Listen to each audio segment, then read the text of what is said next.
Assalamualaikum warahmatullahi wabarakatuh. Halo guys, kembali lagi bersama saya Bobby Herian. Kali ini kita akan bahas lagi mengenai peta politik yang sekarang ini ya. Jadi di mana AHY mengucapkan selamat kepada pasangan duet Anies dan Caimin ya. Jadi mereka katanya mau check out lalu mencari peluang di tempat lain gitu. Nah, ini perlu kita bahas ya. Jadi ini kita pengen bahas kemana harusnya Demokrat berlabuh dan sebenarnya apa sih yang harus dilakukan oleh Demokrat ini gitu kan. Nah, jadi gini, kita sekarang ini harus perlu pahami ya, sekarang ini ya petanya tuh ada 3 capres ya. Kita ngomong tentang capres dulu. Ada 3 capres, yaitu ada Anies, ada Prabowo, dan ada Ganjar.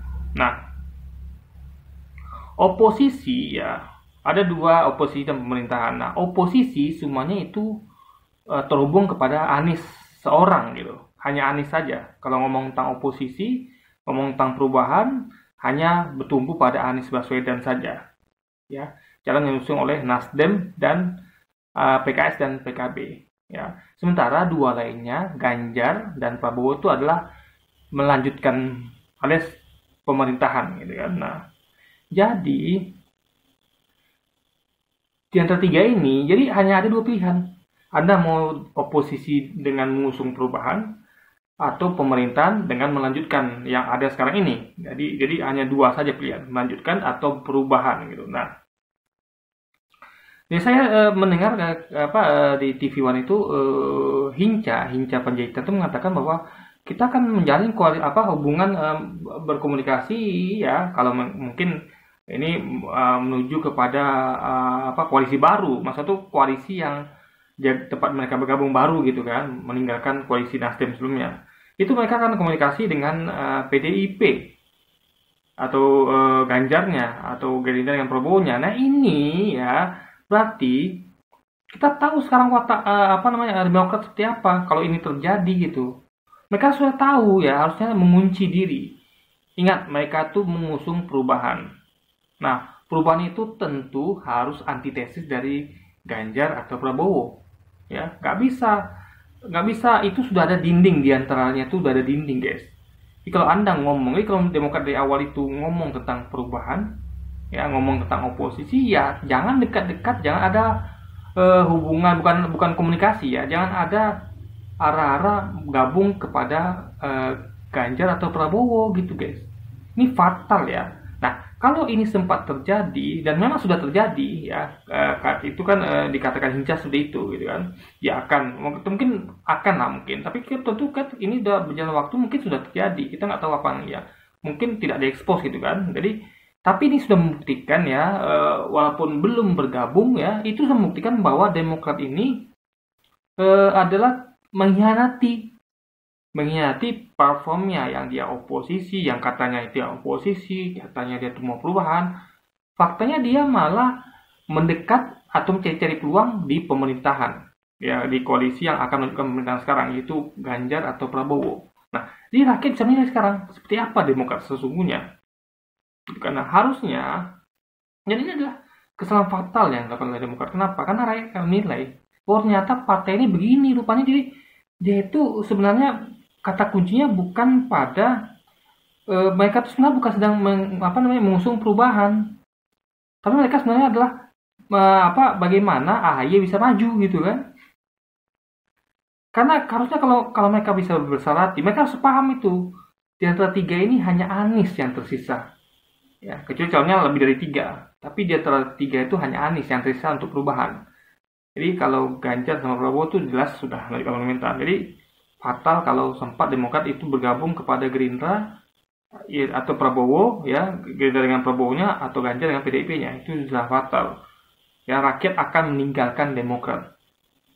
Ya, rakyat yang ingin perubahan tentunya, yang ingin yang beroposisi akan meninggalkan Demokrat. Karena mereka tahu watak Demokrat sesungguhnya gitu. Nah, sejelek-jeleknya Demokrat harusnya bikin koalisi baru gitu. Jadi dia tambahkan lagi calon selain Anies, Prabowo, dan Ganjar. Jadi dia tuh cari deh cari partai-partai agar dia mencapai presiden threshold 20% itu, gandeng kayak 2-3 partai gitu, yang lain gitu kan. Sehingga dia bisa mengusung AHY sebagai capres bahkan atau minimal cawapres lagi gitu. Nah, itu tentu itu rakyat masih bisa bukan maklumi ya, masih bisa lah mengerti itu.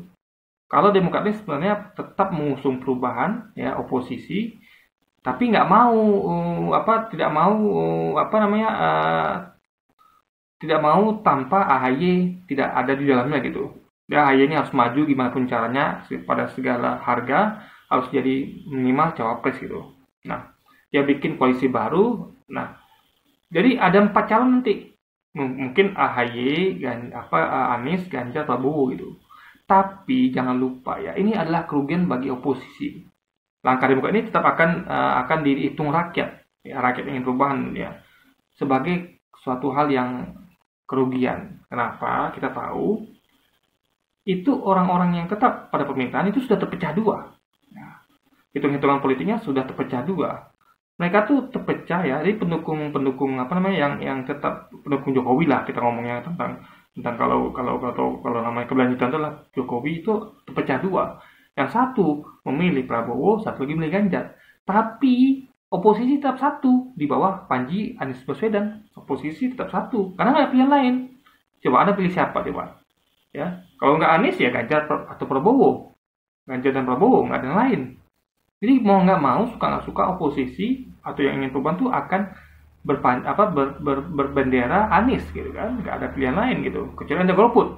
Nah, jadi kita nih masih utuh bulat suaranya, jadi nggak ada keraguan lagi oposisi atau mau yang pengen perubahan pilih siapa, Anies, jelas ya kan, nggak ada lagi keraguan. Tapi yang ingin tetap menunjukkan pemerintahan Jokowi ya, keberlangsungan itu terbelah dua sekarang ini.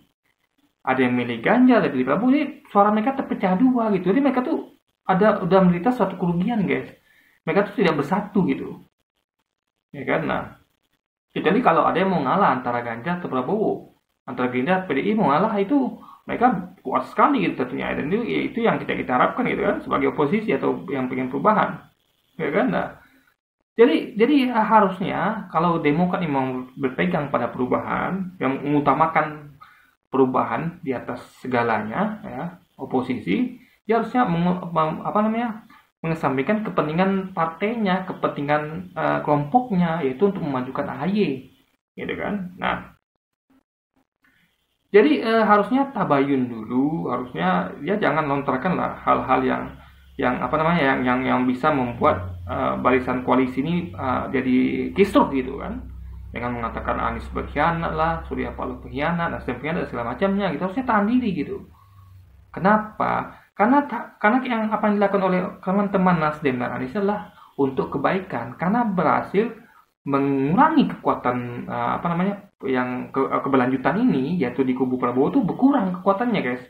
Yang mana sebelumnya ada Gerindra dan PKB itu berkurang kekuatannya. Jadi sudah berkurang menjadi dua kubu antara Ganjar dan Prabowo, berkurang lagi kekuatannya, ditarik lagi PKB-nya gitu. Ini adalah satu kebahagiaan bagi kita rakyat yang ingin perubahan gitu kan, yang keberlanjutan gitu. Harusnya Demokrat senang, harusnya kalau dia memang berpegang teguh pada perubahan, harusnya senang. Oh, bagus nih Anies atau Nasdem itu bisa menarik PKB gitu. Nah, jadi ini adalah suatu hal yang harus disyukuri, tapi mereka ternyata lebih mementingkan egonya mereka gitu. Ya kan? Ini sangat disayangkan. Jadi, tapi ini kita bersyukur ya, kita bisa melihat sebenarnya Nasdem Demokrat ini seperti apa, kita bisa lihat gitu. Nah, kita mudah-mudahan berharap semoga Demokrat tidak seperti itu ya, harapan kita.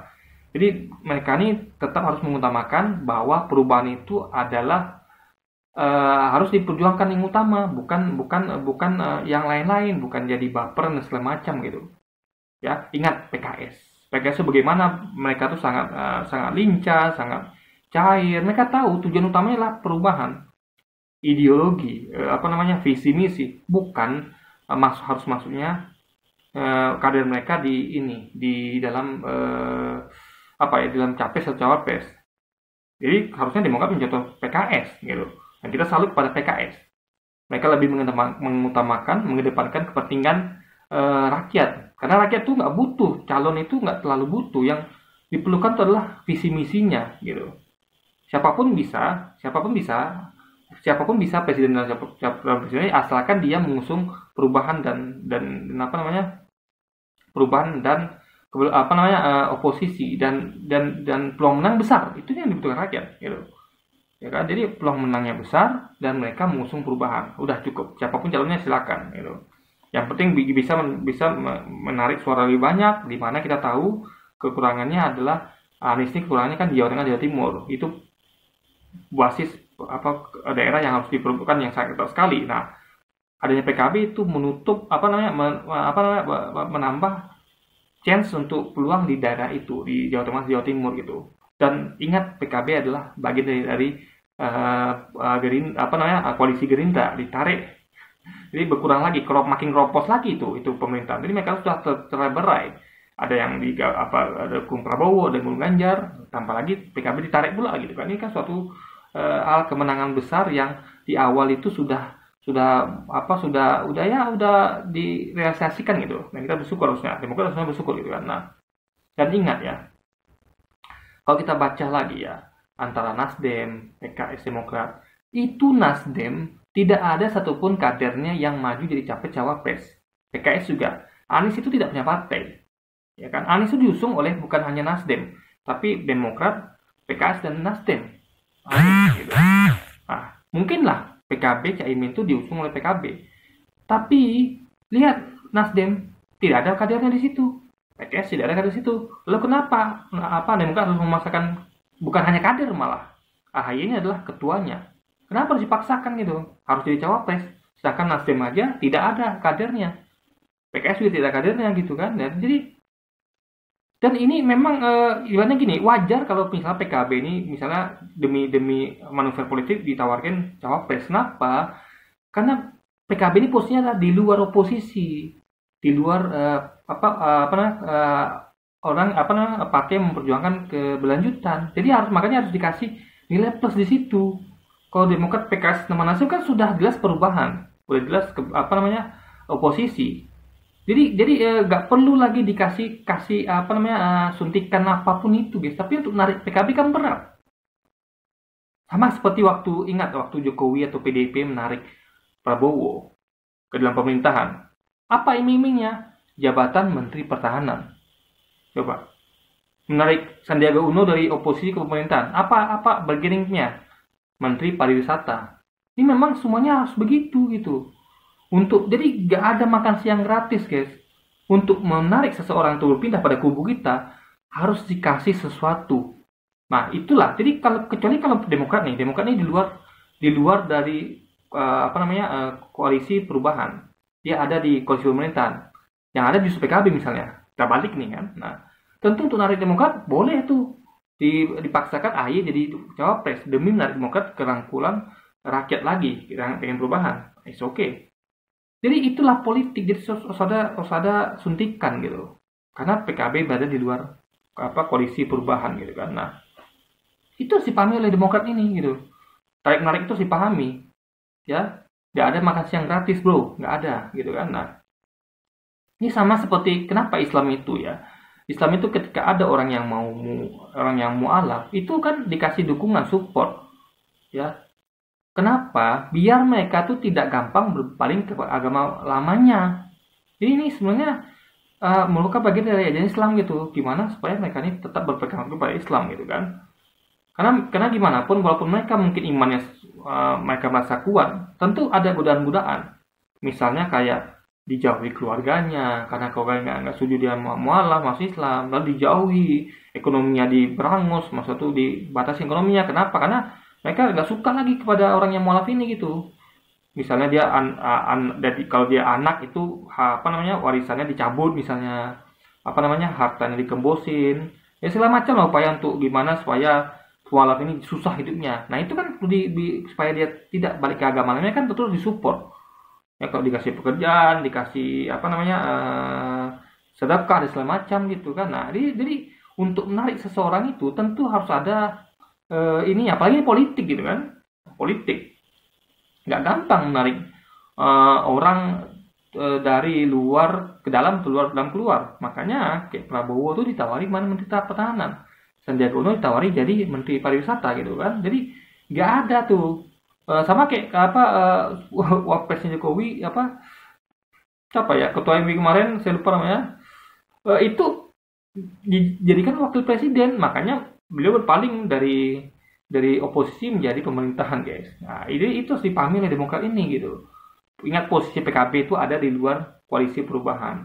Untuk menariknya itu butuh sesuatu. Nah, itulah ditawarkan oleh Nasdem gitu kan.